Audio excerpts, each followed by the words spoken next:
Chapter 8. On January the 15th, 1991, I set foot on some very hot tarmac in Brisbane, Australia. I just spent 24 hours inside a metal tube, sitting still. I was fine, it was a doddle. I thought nothing of it. It was just like an extra long make-up session. I had woken up at one point during the night, or day, or whenever, opened the little plastic shutter on my window and saw huge snow-covered mountains below. I mean huge. A vast mountain range which seemed to go on forever. On the screen where they show films in the 747, on Qantas flights, they show a map of the world with a little plane superimposed upon it. There's also a little list of figures that tell you where you are, how far you've come, what the time is, how high you are, what speed you're travelling, and what your star sign is.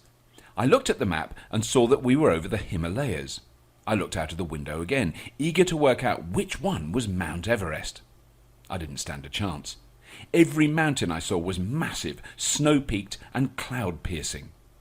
They seemed quite close, and it was only about an hour later, when we were over the Bangladesh floodplains, that I realised how high those mountains are. When we were over the plains and the river deltas, it felt like we were 10 miles up. Brisbane, in January, is hot. It's like a Turkish bath. Steamy, close, warm, sticky. If you move, you sweat. If you stand still, you sweat. So, sweat. I was in Australia for 3 months, to meet Judy's family and see some of the country. We travelled from Brisbane up the coast of Queensland for a while, where it was even hotter, then down south to Sydney and finally Melbourne. From Melbourne, I visited the Outback when I flew to Alice Springs to stay with friends. I actually did meet one person in Brisbane who thought they'd seen Red Dwarf. It was shown on ABC on a Sunday afternoon, so not exactly prime time. One person who had seen it, though, was in one of the most far-flung places I've ever been. The friends I stayed with in Alice Springs said that I should try and go and see Uluru, or Ayers Rock as we know it. It's 700 kilometres from Alice, or just down the road, mate, to an Australian. I inquired about hiring a car, or flying, or going on a coach. I was going to stay with a man who worked as a ranger and who lived at the Uluru community and ran an Aboriginal craft market company. He lived out in the bush, so eventually I chose to hire a car. On the morning of my departure, a woman rang the people I was staying with and said, "Anyone there want to go to Uluru, mate? We've got a truck we need taking back there, yeah?" An hour later, I was heading out of Alice Springs in a 3-ton, 4-wheel drive pickup truck belonging to the Pitjantjatjara Women's Association. It had been left in Alice to have a service, and there was no one around to take it back out to the Pitjantjatjara women, except me. It was fun to drive, but very slow. I never went above 50 miles an hour, and when the road you're driving on stretches straight ahead, dead flat and dead hot as far as you can see, it can become a bit tiresome. After driving for 4 hours due south, I came to a garage. I stopped and bought water and a sandwich from a small roadside cafe. I didn't need to buy diesel as the truck had an 80-gallon tank and a special reserve tank that held another 50 gallons. It also had a 50-gallon water tank. The area I was driving through is one of the hottest and driest on Earth. A few weeks before I arrived, an Aboriginal family had been driving across the bush when their pickup had broken down. All 3 adults died of heat exhaustion and thirst. They buried their child in the earth to protect it from the sun, and the child survived. A horrifying story and hard to understand unless you've been there. The sun is so hot and unforgiving, it burns your skin in seconds. It's actually painful. Even a Northern European like me, who likes to get a bit of a tan, didn't want to have any part of my skin exposed to the sun's rasping glare. The road came to a T-junction at the garage where I stopped. One road went to Adelaide, 2,000 miles south, the other to Ayers Rock, 400 miles west. I turned west and put my foot down. It seemed like I'd been driving all day, and I still had a long way to go. After about 3 hours, I saw a sign which said, "Curtin Springs Road Stop, 10 miles. I decided to pull over there and have a stretch. Just to explain, there is nothing man-made along these roads for hundreds of miles at a time. So something like the Curtin Springs Road Stop can fill your imagination with unexpected delights. As it turned out, Curtin Springs was a tin shack with a huge TV aerial, a couple of petrol pumps and a few broken down old cars. The man who came out to greet me was straight out of a Forex advert, huge, fat and red-faced. He wiped his brow in an exaggerated fashion and said, "Hot enough for you, mate?" I asked how hot it was. He said, 51 degrees centigrade, mate. That's about 138 degrees Fahrenheit. "Hot enough for you, mate?" he repeated. It seemed to be his mantra. I followed him into one of the tin huts. It was a rough old place, this. I was concerned the truck wouldn't start again. I didn't fancy being stranded out in the middle of this desert for too long, even at Curtin Springs. As I took another glance at the bloated outline of the proprietor, I decided especially not Curtin Springs. I pulled a bottle of near-frozen mineral water from the huge humming freezer cabinet. I noticed the seal was already broken. I would imagine not a lot of health and safety officials visit Curtin Springs. You a pom, mate? He asked. I'd been in Australia for 2 months, and no one had called me a pom. I told him I was, and this led to a discussion of the heat, the flies, the bungs, which is the local redneck parlance for Aboriginals. Delightful. He went on at great length about what to do if you break down. All the normal outback topics. Then he asked me what I did. As I stood in a tin shack 500 miles from anything other than sun-baked dust, what I did seemed peculiarly irrelevant. I'm a writer and actor, I said, trying to sound butch, but sounding about as fey as you always do with an English accent in Australia. Ah, yeah? You famous then? No, not at all. Come on, what have you done? I might have seen it. Well, there's this British comedy series I do called Red Dwarf. Red Dwarf? Yes, it's about, but I never got the chance. I had met Pat, the Northern Territory's biggest Red Dwarf fan. The huge TV aerial by his shed was his only contact with the outside world. He could just about receive the ABC, Australia's equivalent of the BBC.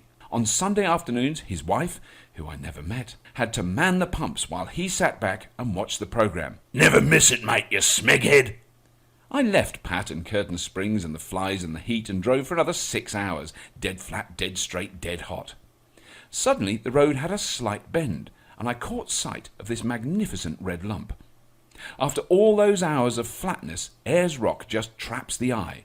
I drove towards it for another half an hour before I reached the gates of Uluru National Park. The rock has now been given back to the original inhabitants, who have, by all accounts, been around that area for about 40,000 years, so they know it well. Some of them have only come into contact with white people since the war. I stood under the canopy of stars that night. Stars like we in Europe cannot imagine. They have more of them in Australia, and they're brighter.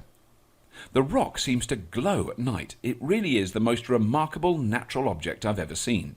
On my way back from the rock a few days later, I was given a lift in a turbocharged, air-conditioned Land Cruiser belonging to the Senator for the Northern Territories. His secretary, Jean, was driving. Fast. We did the same journey that had taken me 10 hours in 4.5. At one road station we saw a group of men clear the road, stop the occasional car which was travelling past, and watched a twin-engine plane come in to land on the road ahead of us. An Aboriginal woman was carried swiftly aboard, and it took off again. We learned from the men who'd stopped us that she was giving birth, and the delivery was getting complicated, so she was being flown to Alice Springs. Real flying doctors. I was dead chuffed I'd seen that. I got back to England on the 5th of April and dived straight into rehearsals for a comedy lecture I was presenting in London. This was called The Reconstructed Heart, and it was a wry look at the male response to feminism from 1970 until 1990. I first performed the lecture at the Bloomsbury Theatre in London. It was a real unknown. I was presenting it as a serious academic lecture with slides and statistics. I had tried it out in Australia. The first reading took place in Alice Springs in a garage in front of 20 people, a couple of dogs and a 6-month-old baby. Thank goodness it worked. People actually laughed at The Reconstructed Heart, and it was soon commissioned by Channel 4 as a comedy lecture to be broadcast on Valentine's Day the following year. In the meantime, I made appearances in a BBC comedy show called KYTV, where I was a roving reporter during a charity fun day, and I was hung upside down and whipped by a woman in a rubber skirt. As if that wasn't enough, I was mounted by a giant rabbit and had to pour a bucket of water over my head. Oh, it was all good, clean fun. I also appeared in Hysteria, the AIDS benefit which Stephen Fry and all that lot organise each year. It was the same thing I'd seen Ed Asner and Jerry Hall doing the year before, and now I was in it. Oh, swollen-headedness be mine. But no, the irony light was flickering. It was great fun to do. I even met Hugh Laurie, and we compared faces. Quite a few people around then said I looked like him, including his wife. I don't think I do, but he is the one performer I can impersonate. We stood in front of a mirror, and I did my Hugh Laurie impersonation. Hello, my name's Hugh Laurie. "I say, that's quite remarkable," he said, doing a much better Hugh Laurie impersonation than I can. The audiences at benefits are wonderful. It was a brilliant night. I appeared in a short sketch which Rob and Doug had written with Tony Slattery and Craig Ferguson. I thought it was quite good. It was, of course, cut from the final broadcast version shown to millions. After the show, we were all invited to one of those proper showbiz parties in a trendy club. I left the theatre by the stage door to be surrounded by fans and photographers. One Fleet Street camera jockey seemed to be looking at me and smiling. I was just about to pose for him when he shoved me out of the way and took pictures of Lenny Henry, who was right behind me. Lenny was surrounded by autograph hunters, but out of this melee came one young woman. She walked up to me and she said, "You're Crichton, aren't you?" I smiled and signed my name. You see, that's how shallow I am. I was thrilled. There was Lenny with his thousands of fans, but all it took to make me happy was one person. I'm cheap.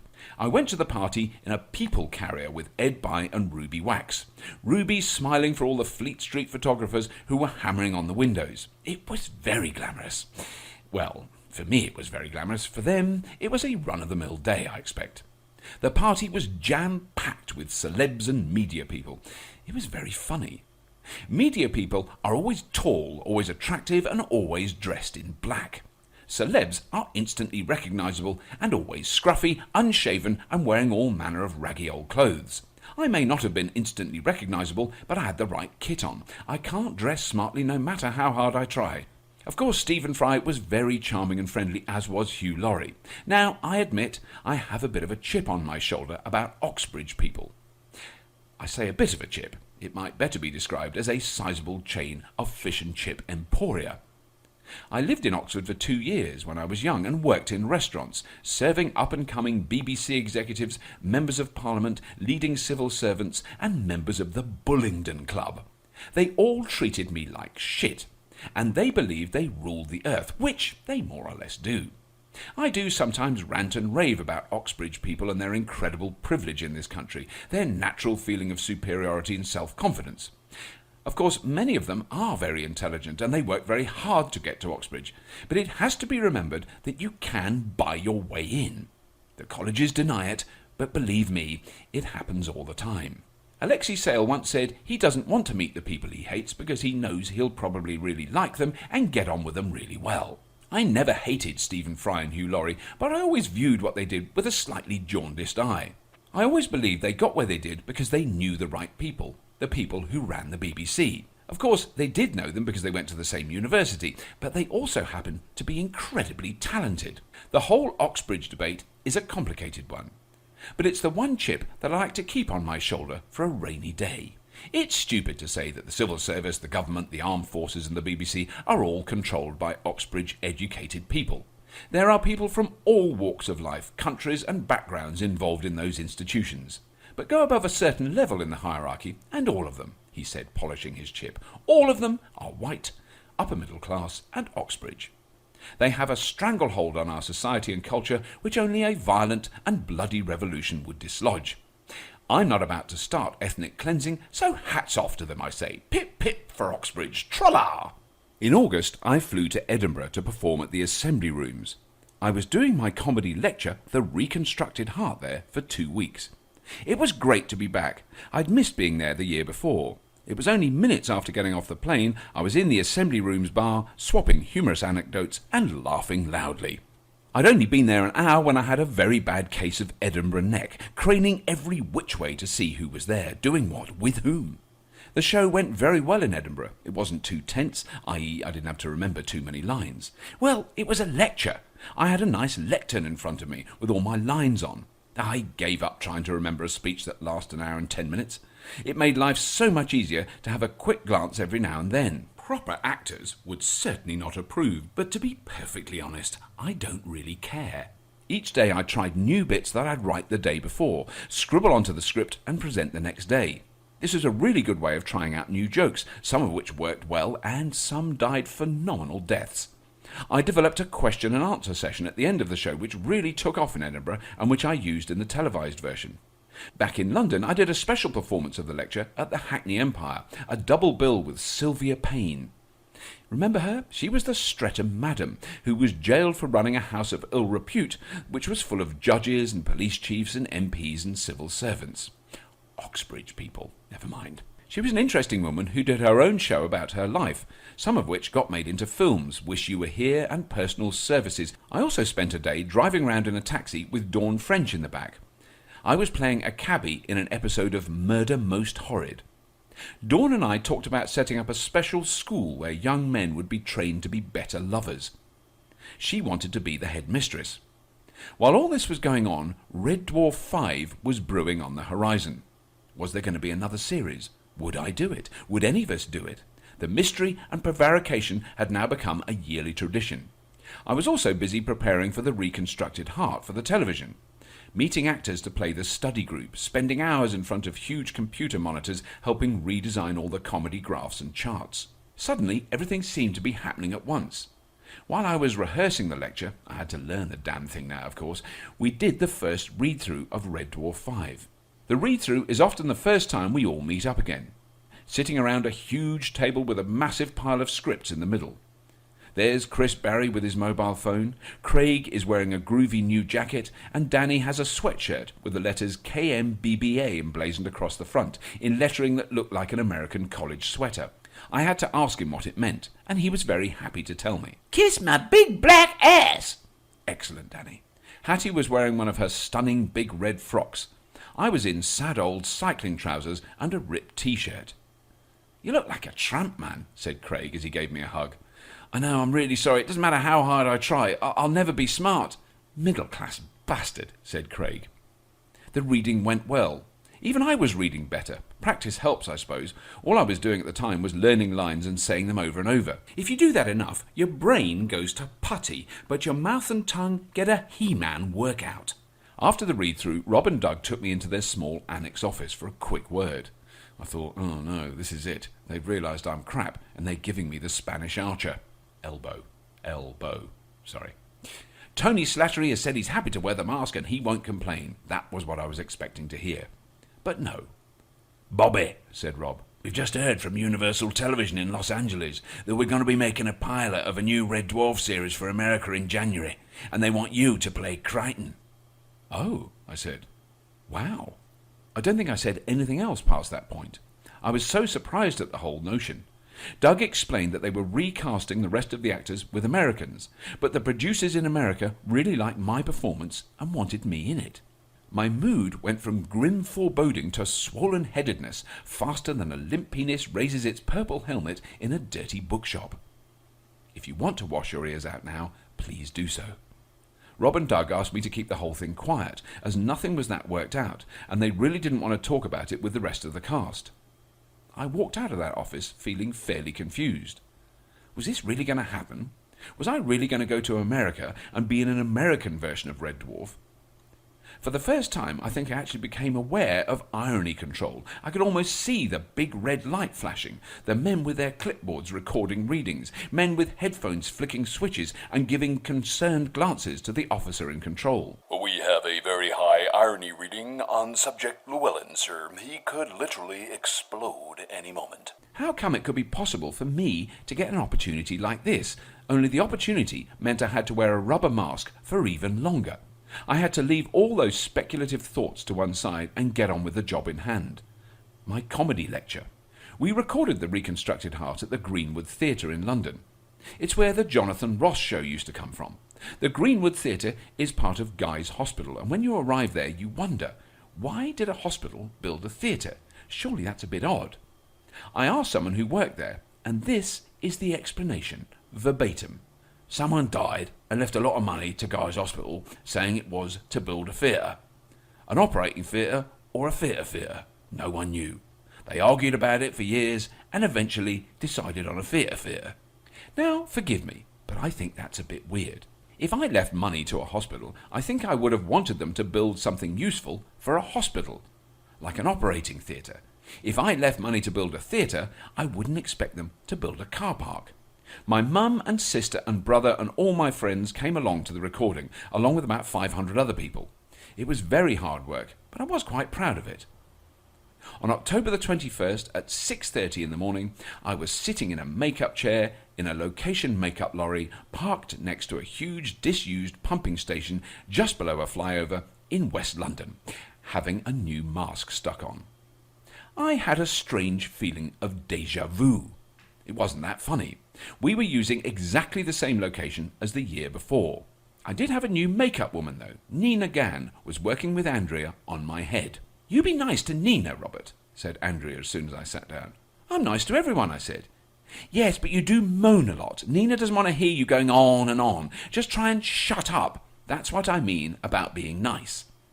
The first thing I had to do on the first day was a huge, long, complicated speech, while standing in a smelly, dripping, freezing, cold lower level of a leaking old water pumping station. I'd only had time to glance at this speech before the first day of recording. I was, as usual, utterly unprepared. The other big difference was that Ed Bye wasn't directing. He was busy directing Ruby Wax's new chat show. The new director on Red Dwarf that year was Juliet May. I didn't know her. She didn't know me. I could tell this by the fact that she said, very kindly and innocently, "Just have a quick look at the script and then we'll shoot it." Any proper actor would have been able to oblige. But Juliet didn't know she was dealing with the human sieve brain. Information can leave my brain like shit off a shovel. Luckily, Kerry Waddell, who was assistant floor manager the year before and floor manager on Series 5, knew me well. She started writing my speech on a big sheet of card and held it up near the camera. There is a technical term for this sort of acting. It's called cheating, and I'm quite good at it. We got the shot done eventually, and the sequence became part of Back to Reality. We also shot other complicated sequences which were never used. As usual, the old irony warning klaxon was honking away unnoticed, as Craig, Danny and I stood ankle deep in stinking oily water, doing a scene which would never see the light of a flickering screen. One sequence which was used, though, was the chase and explosion scene from The Inquisitor. John Docherty played the Inquisitor, and he was chasing us through the endless walkways of Red Dwarf, firing his lethal time gauntlet. Peter Ragg was on the case. He was carrying his trusty switchbox and reel of cable. "We're going to have a fairly substantial explosion here, Robert," he told me, pointing to a contraption on the floor. "This is the scene where you and Craig are being chased by the Inquisitor, and he blasts the other Lister." "Oh, Dad, you understand the script, Peter," I said. "I don't," said Peter. "All I know is they want a fucking big explosion, so that's what they're getting." Craig and I, chained together at the ankle and wrist for added ease of movement, had to run along a narrow walkway, duck behind a big pipe, wait for a massive explosion, and then run through the smoke, pick up the alternative Lister's severed hand, which we couldn't see, and run away. It's so easy to explain, so easy to watch, so incredibly difficult to film. Everything always goes wrong. The explosion doesn't explode. The chains holding our ankles together trip us up, or break, or both. Remember, dear listener, I was chained to Mr. Craig Charles, head prop breaker of the Northern Hemisphere. Even then, when all the technical stuff happened, the explosion blows us off our feet, which it really did. The chains don't break, we don't trip, but you have to add to that the extra need for me to remember the line. Somehow, after a long, hard day, we managed to get the whole thing in the can. I was cleared and ran to the makeup truck. "Where are we tomorrow, Andrea?" I asked, holding the soaking cotton pads over my eyes. "Back here, of course." "What is it with Rob and Doug, man?" said Craig, who was seated beside me. "What is it with this bloody pumping station? Have they got shares in it or something? Every year we come to the bloody pumping station and freeze our butts off." "They're doing the shot where Lister has hung the Inquisitor by a rope over the edge of a huge chasm," said Andrea, completely ignoring Craig's complaints. "They're filming way up in the roof. It's really dangerous, Craig. You'll like that." Andrea was right, of course. She knows us all well. Craig's face lit up. There was danger in the air. He was going to be 200 feet up above a concrete and steel floor with no safety harness. "Hey, great! I do all my own stunts, man." By 9 o'clock the next morning, there we were, right up in the roof of this huge old building. A stuntman, dressed in the Inquisitor's costume, was dangling from a rope at least 100 feet above the floor. Just looking up at him from ground level made me dizzy. Then I was told I had to go up there as well to shoot the final sequence. I said to Craig, "I don't do all my own stunts." To which he replied, of course, "Middle-class wimp, stop moaning and get up there." I always turn to Craig for emotional support in times of stress. I have never suffered badly from vertigo. I've been up the Empire State Building and the World Trade Center in New York. Fine, no problem. I've been in a helicopter which hovered over Tower Bridge in London. Exhilarating. I've looked over the edge of all sorts of cliffs and towers. Easy. The only place where I've really gone dizzy and felt sick is halfway up that damn pumping station in West London. I assume it was the mask which restricted my peripheral vision. But as I climbed the last steel ladder up onto a wobbly moving crane, I was shaking like a leaf. It did seem very high up, even though we were inside a building. How the stuntman hung from the rope up there, I'll never know. And stuntmen are real safety Nazis. Then there was the night shoot. A night none of us will ever forget. Chapter 9. I had heard about the night shoot for a while. One of the pre-recording days was going to be a pre-recording night. We would start work as it got dark and work right through. Being night owls, Danny and Craig were happy to be up all night. Chris and I, however, were slightly less thrilled. I like to get to bed at about 10:30 with a good book, a mug of cocoa and a healthy erection. Chris can't be bothered with the book and the cocoa. At about 9:30 at night, I arrived on the back lot at Shepperton Studios, a small scrubby area of trees and man-made lakes which were once the ornamental gardens belonging to the house. I wandered around, able to see easily because of the 20 arc lights which John Pomfrey had set around the grounds. Chris was recording the fight sequence from Terraform, where his self-confidence and self-respect, dressed as musketeers, fight off the hordes of self-loathing cloaked creatures with red eyes. It all looked amazing, smoke blowing through the woods, coloured lights shining up into the trees. I had a cup of tea with the lads, the technical crew who were standing around the tea table. It was great. This is what filming is all about, I thought, being warm and comfortable but being outside somewhere weird at night. I asked the guys about the building behind us. It was an old broken-down greenhouse, overgrown with ivy. "It's not real, Robert, it's a set," said Chris Squelch, the man who lifted cameras about and drove the huge control truck, "for a movie called A Crying Game." If you've seen the film, you'll know what the greenhouse looks like. It's where Stephen Rea holds the British soldier, played by Forrest Whitaker, hostage at the beginning of the film. When I saw the movie a year or so later, the early part of the film didn't really work for me because I knew the greenhouse wasn't in Ireland. It was on a scrubby bit of old garden in Middlesex, and it wasn't a real greenhouse. It was made of balsa wood and polystyrene. The other reason I didn't really like the beginning part of that film is because Forrest Whitaker is an American actor who is, let's face it, a little on the tubby side. He was supposed to be a British soldier from Tottenham. It was one of those awful bits of casting which British filmmakers do every now and then to try and guarantee a film will work in America. It's so stupid. There must have been at least 25 or 30 really good black British actors who actually looked like soldiers who would have done that part much more successfully. Luckily, it didn't ruin what I thought was a brilliant film. And no disrespect to Forrest Whitaker, who's a brilliant actor, but he is American and a little bit tubby. Anyway, I couldn't hang around on the set having fun and looking at fake greenhouses. This was Red Dwarf. I had to head for the makeup van. The makeup van was warm and inviting. Andrea was in fine fettle. "Good evening, Robert," she said as I pulled open the door. "Happy to be wearing the mask all night in the cold, splashing about in freezing water?" "That's comedy," I said, and took my seat. 3.5 hours later, I returned to the set in full Crichton.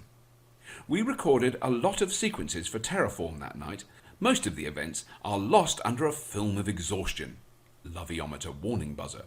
But at about 3:30 in the morning, we had to get into a punt on the lake and paddle through sheets of flame bubbling out of the water. That's just the sort of thing that happens on Red Dwarf.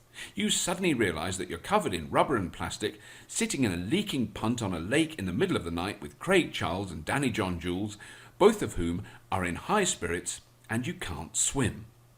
"You can't swim," said Craig. "You really are a wimp, aren't you, man?" He gave me a friendly hug. "I've tried to learn," I said hopelessly, "but it's true. I can't swim." "Come on, Dan, let's chuck him in. That'll teach him," said Craig, jostling me toward the lake. "Yeah, guys, that's a really good idea," said Danny without paying much attention. Peter Ragg appeared dressed in a skin diver's suit. He was joined by Chris Squelch from the camera crew, who is also a very experienced skin diver. They sank into the muddy, freezing water and held the punt steady as the boys from the Dwarf stumbled aboard. Now listen, everybody, said Peter Ragg over the side of the boat. all around the lake we've got submerged butane gas bottles. The gas bubbles up and is ignited by a floating firelighter. There'll be big flames shooting up into the sky. They're quite safe, but don't go too near them. Okay, Raggy Man, said Craig. I shook my head slowly. Peter Ragg had just told Craig not to go too near something that was very dangerous and had flames shooting up into the sky. We were doomed. We started paddling out into the lake, and immediately, somehow, Craig was steering straight for a 20-foot-high sheet of flame. you heard what the man said? Danny hissed as the flames started to lick the front of the boat. Danny was sitting at the front and was obviously feeling the heat. We could hear the cries of Rob, Doug, and Juliet from the bank, but their cries of warning fell on deaf ears. Craig was looking for a light for his cigarette, and there, in front of him, was the biggest light he'd ever seen. That lake looked like a Kuwaiti oil field after the Iraqis had pulled out during Gulf War I. Flickering sheets of yellow flame tonguing the velvet night. As the boat floated serenely past the roaring pillar of flame, Craig popped a cigarette in his mouth and leaned over. He leaned over a long way. The boat was now at its maximum tilt. I knew I was going to die. I was going to burst into flames before drowning in a lake in Shepperton while making a British comedy programme. I was going to die because Craig Charles wanted a light. Then he sat back and blew out a plume of smoke. Paddle on, dudes, he said to me and Danny, who by now were both useless with laughter and fatigue. We eventually started paddling around in circles. We were hopeless at making that boat go straight. It seemed naturally attracted to the flames. We're heading for the flames again, guy, wailed Dan from the front. Go to the left, Dan, I said from the middle. Get it together, guys, said Craig from the back. He was now laying sprawled out in the soaking rear section. Try and paddle towards the camera light, shouted Rob Grant from the bank. This caused more hoots of laughter. We were so tired and dizzy, paddling through a lake which seemed to be on fire, and we had to aim for a tiny red light on a camera 300 feet away. Somehow, Juliet and the crew managed to get some usable shots out of this chaotic sequence, but I don't know how. We were all out of control with hysterical laughter for most of the time we were in the boat. I completely forgot that I couldn't swim. I have learned since. I was having a great time paddling around this lake, occasionally seeing Peter Ragg's worried face as he swam through the murk, keeping an eye on us. I think we had the day off after that night shoot. It was certainly getting light as I fell in the back of the Red Dwarf Company car and was whisked back into London before the morning rush. The following week we started rehearsals proper, and we got to know our new director, Juliet May. I suppose she had her work cut out, handling the boys from the Dwarf, but she did so very well. This isn't to say we were being overly sexist. There have been accusations in the past that we are a very sexist group of men, and I dispute that. We are a fairly honest group, and if someone has airs and graces, they seem to bite the dust fairly quickly, but we all got on really well with Juliet. The first scene on the first day was set in the cockpit of Starbug. We sat in our positions with our scripts. Craig took hold of the newly devised Starbug steering column, and it came away in his hand. I hardly touched it, he said with offended innocence. That lasted a long time, guy, said Danny flatly. For some reason, this became the motto of Series 5. When something didn't quite work, we'd all say, That lasted a long time, guy. As usual, the schedule was grueling, the makeup horrendous, and the scripts were killers to learn. That apart, the big difference for me during this series was my frequent visits to Rob and Doug's office after work. They would tell me excitedly how everything was going in Los Angeles. Looks like it's all going ahead, Bobby, said Rob. There's this bloke called Linwood Boomer who's producing it. He's supposed to have written a script, and as soon as we get it, we'll let you see a copy. The notion of being in Los Angeles was so far removed I couldn't really picture it. I had been there on 2 occasions previously, once on holiday and once trying to sell scripts. I'd had a great time on both occasions, but I couldn't see myself living there. This was mainly due to the fact that I still had 3 episodes of Red Dwarf to learn and perform. Los Angeles was a long way off. On the daily journey between Islington, where I was living at the time, and Shepperton, I would listen to a cassette tape of my lines on the car stereo. I would record it the night before, impersonating Craig, Chris, Danny and Hattie, and then leave a blank space for where my line was meant to be. Many's the time I've been driving around Shepherd's Bush or around the Hammersmith roundabout mouthing Crichton's lines, and I've suddenly seen a bus driver or cabbie looking at me as if I'm some sort of nut. I seem to have an involuntary head twitch when I do Crichton's speeches, which I imagine looks quite odd. "See that bloke in front," says a cab driver. "Look at him, he's having a fit. Bloody nutter shouldn't be allowed on the road. I'll tell you who I had in here once, that coloured geezer, the scouse one. Craig Charles, that's the one. Fuck me, he was funny. I'll tell you who else I had in here once. Some bloke who said he was the actor inside Crichton in the Red What's It Space thing, the series, what's it called, Red Summer, I don't know. Well, I'll tell you what, he didn't look nothing like him, lying toe rag. Oh yeah, I'll get all sorts in here." I pulled to a halt in the Shepperton car park next to Chris Barry. "Good morning, Chrisathony," I say in an exaggerated, not very good impression of Jimmy Savile, which I've copied from Chris anyway. "Good morning, Oni Bobby Thonython, and how are we this morning, Ithian?" "Very deeply well, Mr. Barothian, sir, and thyself?" "Deep wellness is mine," said Chris. There have been times when Chris and I are speaking when we both lose track of what we're talking about, and we just scream noises at each other along corridors in Shepperton Studio. "Bobby Thonython, screams Chris. I I reply, twitching out of control. I forget now where this odd mode of speech emerged from. I think Danny's inspired impersonation of Jimmy Savile may have had a hand in it. Here we are, ladies and gentlemen, on the set of The Dwarf, of the Many Red, of the Many Dwarfs. Yes, indeed." Danny would hold a bit of wood as if it was a cigar, making various Jimmy Savile gestures as he spoke. Chris would throw his head back with pleasure, close his eyes and say, "I'm there, Dad. To me, you are Sir James of the Many Savilations." "What did I tell you, Guy?" says Danny with a huge grin. "I'm telling you, this is a serious Jimmy Savile impersonation." "What do you want about, Dan?" Craig would ask as he looked for someone with a cigarette and a light. "I'm doing my Jimmy Savile impersonation, Guy." "Dan, has anyone ever told you? You're cracked," says Craig as he fiddles with a bazookoid gun. A toggle switch goes flying and lands with a clatter behind him. We all look at each other, waiting to see who's going to say something first. Then, in unison, we all bellow, "That lasted a long time, Guy." The time when we are at our most unruly, the time when the four of us, who are at a glance 4 fully grown adult males, become unruly schoolchildren, is when we are in Starbug cockpit during rehearsals. Somehow it's a bit like being in the classroom. Craig and Danny have been forced to sit in the front because they are the bad boys. Chris and I, the swats of the class, are allowed to sit behind. But we are also often in trouble with teacher. The conversation in Starbug can be quite mind-numbing. A mixture of Danny's showbiz facts, "Prince is a seriously rich geezer, Guy." my liberal wishy-washiness. "Oh, I quite like Prince, actually." Craig's piercing insights. "You like Prince, Robert, man?" says Craig. "So you like black culture, do you?" "Oh yes," I reply. "Actually, I think I may have been black in a former life. Probably some sort of African prince, I would think." Danny explodes with laughter, possibly at something I've said, possibly at some memory of a Richard Pryor line from a video he saw the night before. "Prince of tossers," says Craig, who, bored with the Liberal, turns on the school prefect. "Chris, man, tell me, how many cars have you got now?" Let me see," says Chris, sitting back comfortably and looking up into the roof. "Well, there's the Bentley, the E-Type." "The E-Type," screams Danny. "That is a serious pum-pum wagon, Guy." "It certainly is, Danielski," says Chris. "Then I have the 1934 London Taxi." "That's handy," says Craig cheekily. "It's a classic vehicle, Craig," says Chris. "Then there's the Range Rover, that's just a runabout, and then there's the other Bentley." "The other Bentley!" screams Danny, who laughs richly. "Imagine saying that, man. This is my Bentley, and this is my other Bentley. That has serious pum-pum potential." Pum-pum, executive pum-pum, woofer, major woofer, bankable woofer. These are all terms I was by now au fait with. I would understand when someone said, "That gag on page 7, bag it and bin it, Guy. It's a ready-made cheque which I will pay into my already swollen National Woofminster bank account."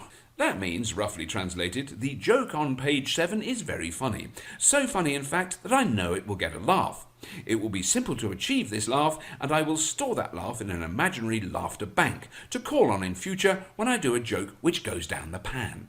It's odd how certain words or phrases from the script can conjure up a whole experience or memory as well. For me, the word strawberry will never be the same again.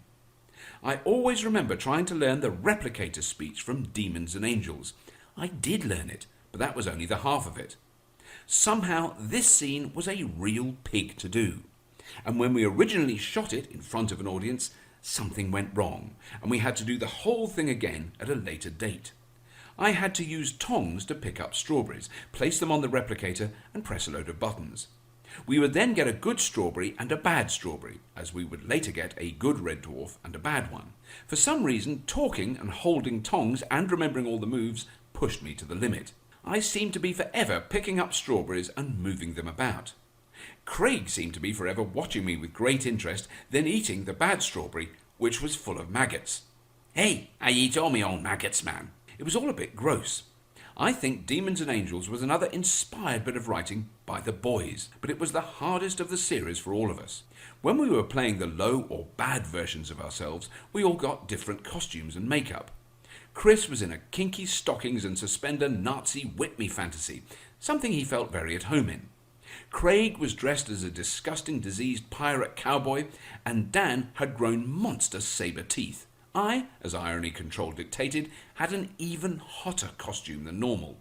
My costume on series 3, 4 and 5 was fairly respectably boiling, but my low Crichton suit succeeded in raising the human body temperature to previously unrecorded highs. I have never sweated so much, not in a Turkish bath, a sauna or the Australian outback. The low Crichton was very easy to play, however. He was a bad-tempered old git, which is exactly what I was inside. Alternatively, the highs, or good version of the Red Dwarf crew, were very comfortable to play. We wore loose-fitting golden robes, and we moved about gracefully. Portraying the untimely and unkind death of High Crichton was one of the few times I suffered any real discomfort at the hands of the great and good Peter Ragg. "We're going to wire you up with some body impacts," said Peter during a busy day's recording. "Danny's got blood bags, but as you're a robot, you've got sparks." "Right, Peter," I said. "I'm with you. And how big are these sparks?" Peter gestured a sort of fair-sized spark, which wasn't too big, but bigger than a very small spark. "It's quite a spark.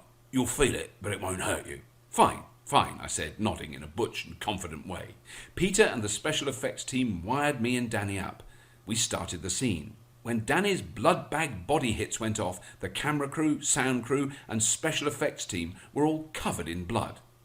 This was Terminator 2 meets the Texas Chainsaw Massacre. There was blood everywhere. Danny, of course, being the trooper he is, gave good death. Then my body hits went off.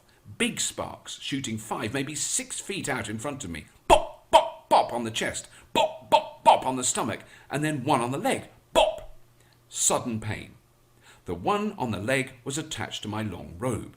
Somehow it had come loose and was facing sideways instead of frontways. The spark hit my left thigh, just below the family downstairs waterworks department of the lower front-mounted groinal socket tummy banana. It wasn't that bad, but as usual, Peter Ragg was on the case. He takes his explosions and body hits very seriously. "Yeah, the spark went off sideways and hit your leg, Robert," he said, examining the microscopic burn on my thigh. "But it looked really good." Due to the fact that he was wearing hippie sandals, Danny got his toe burned by a fizzing atomic grenade, which the High Cat and Crichton took to be a beautiful, glowing orb. Kaboom! Then we had to shoot a sequence where the normal Lister was on the run in a storeroom, trying to escape the low Red Dwarf crew. He stood next to a big case which the low Crichton was to come out of, manic and violent. Inside the case, the special effects team had marked out 2 punch holes where I should aim my fists. I couldn't see Craig, but the idea was I would punch through the holes, strangle him a bit, throw him down, and then burst through myself, do a bit of comedy twitching, and storm off. Take 1. I punched through the wall with all my might. I was wearing huge motorbike gloves with studs on them. I hit something hard and solid. It hurt like hell. It was the back of Craig's head. He went flying forwards into some barrels and whacked his forehead. "Hey, I'm okay, man," said Craig, rubbing both sides of his head at once. This time the crew joined in. "He does all his own stunts." My hand was still hurting as we went for take 2. This time the whole wall came out and I more or less fell on Craig. That time we both did all our own stunts. Third take, I did hit Craig on the back of the head, but I managed to strangle him as well. But by this time Craig was so bashed about he wasn't too bothered. At the end of that day, we were all a mass of bruises and minor burns, except Chris. Actually, I think he secretly wanted to get on his motorbike and ride home in his kinky, low-rimmer outfit. But maybe that's just me projecting. As the weeks wore on, the prospect of going to Los Angeles and recording a pilot version of Red Dwarf for NBC television seemed to become more and more likely. On quite a few occasions, I would meet up with Rob and Doug and find out what was going on. They gave me a copy of the script they'd received from America. I read it. It seemed very good, very like the Red Dwarf I knew already. It seemed very close in its structure and gags to the very first show made in Britain. It was on different shaped paper though, and on the cover it said, by Linwood Boomer. I had a vision of Linwood Boomer, a short, tubby, fast-talking man with thick glasses. It was such a great name. However, right up to the recording of the last episode, nothing was that clear. Then I got a phone call from my agent. Universal Television had made an offer. Shit, I thought, these guys are serious. The final episode we recorded, Back to Reality, was one of the most enjoyable for me. For a start, we got to work with Timothy Spall, a long-time hero of mine.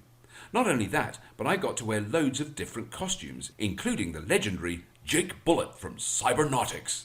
I had to work opposite Dwayne Dibley, who is the funniest and saddest person anyone has ever had to look at.